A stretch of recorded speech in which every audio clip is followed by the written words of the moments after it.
ขึ้นเจอแล้วนะตัวลูกลูกป้าของเพื่อนน้ำฟองเล่นน้ำฟองฟองเป็นเมื่อไหร่บ้าง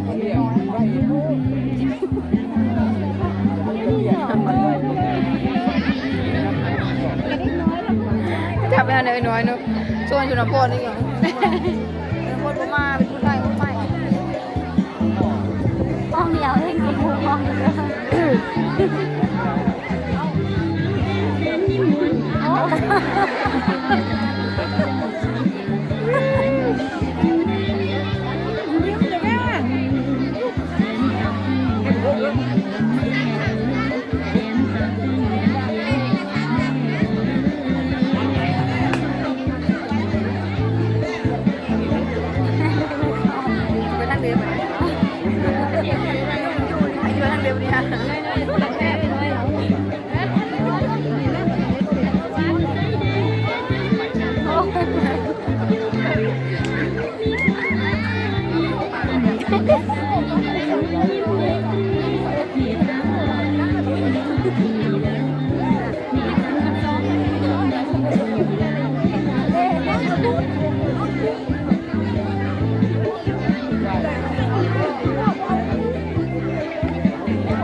เขาจะว่าอะไรอันเอ็ดวันนี้โมนึกกันว่ามันเหมือนกับเรา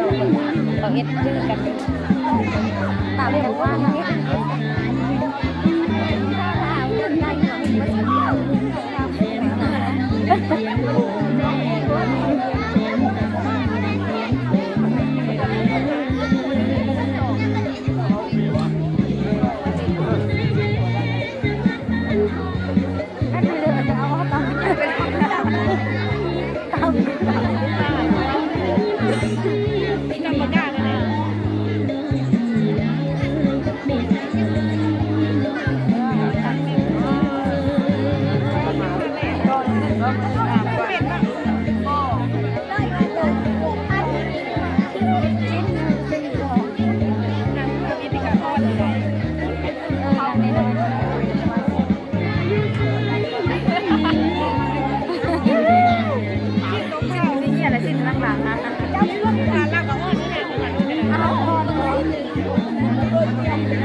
ปรบมือให้ได้